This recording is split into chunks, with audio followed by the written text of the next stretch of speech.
Assalamualaikum warahmatullahi wabarakatuh. Nama saya Mufid Fianto dari kelompok 1 kelas X IPA 3. Penjelasan singkat dari Kerajaan Kutai adalah Kerajaan Kutai Martadipura yang terletak di tepi Sungai Mahakam, Kutai, Kalimantan Timur.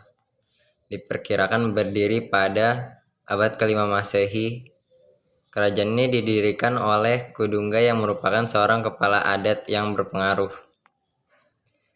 Kehidupan politik. Kudungga merupakan pendiri Kerajaan Kutai. Kudungga awalnya merupakan seorang kepala suku. Dilihat dari namanya, Kudungga masih menggunakan nama lokal yang tidak berbau India.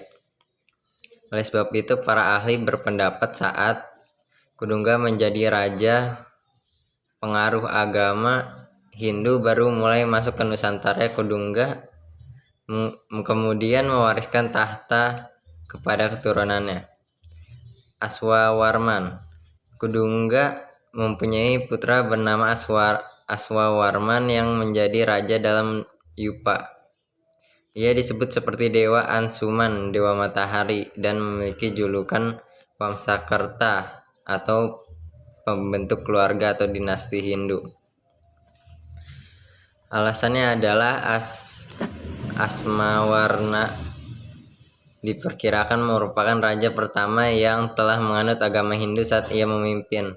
Beberapa ahli mengatakan bahwa saat Kudungga memimpin, ia belum menganut agama Hindu.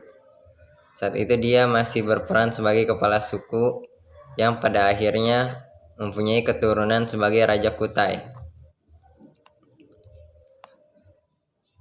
Di masa pemerintahan Asmawarman, Kerajaan Kutai mulai memperluas wilayahnya. Asmawarman memiliki 3 putra, salah satunya adalah Mulawarman. Mulawarman merupakan raja terbesar di Kutai. Kerajaan Kutai berada pada puncak kejayaan di masa sang raja.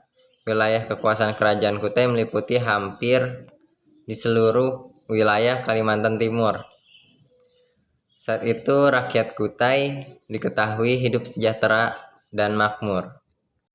Kehidupan sosial. Dalam prasasti Yupa tertulis bahwa masyarakat sudah banyak yang menganut agama Hindu, sehingga pola pengaturan kerajaan kepada masyarakat sangat teratur, seperti pemerintahan kerajaan India. Masyarakat di Kerajaan Kutai dapat menerima unsur budaya luar, namun tetap memelihara dan melestarikan budayanya sendiri. Contohnya, prasasti berbentuk Yupa yang menggunakan huruf Pallawa menunjukkan adanya pengaruh dari India.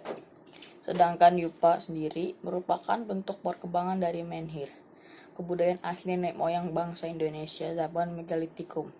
Kehidupan budaya Kerajaan Kutai juga sudah maju. Hal ini dibuktikan dengan upacara penghinduan. Di masa Raja Mulawarman, upacara tersebut telah dipimpin oleh pendeta Brahmana yang merupakan orang lokal. Artinya, kala itu telah ada kaum Brahmana asli Nusantara yang memiliki kemampuan intelektual tinggi, khususnya penguasaan terhadap bahasa Sanskerta. Assalamualaikum warahmatullahi wabarakatuh. Saya Willy dari kelas X IPA 3. Peninggalan dari kerajaan Kutai yaitu pertama Ketopong Sultan, kedua Kura-Kura Emas, ketiga Gamelan Gajah Prawoto. Sedangkan masa keruntuhan kerajaan Kutai sendiri, Kerajaan Kutai runtuh ketika Raja Kutai tewas dalam peperangan melawan calon Raja Kutai Kartanegara ke-13, yaitu Aji Pangeran Anum Panji Mendapa. Perlu digarisbawahi bahwa Kutai Kartanegara adalah kerajaan berbeda yang berada di Kutai Lama atau Tanjung Kute. Dan untuk raja-raja yang pernah memerintah di Kerajaan Kutai ada Maharaja Kudungga, Maharaja Asmawarman, Maharaja Mulawarman, Maharaja Marawijaya Warman, Maharaja Gajayana Warman, Maharaja Tungga Warman, Maharaja Jayanaga Warman, Maharaja Narasinga Warman. Sekian dari saya, terima kasih. Assalamualaikum warahmatullahi wabarakatuh.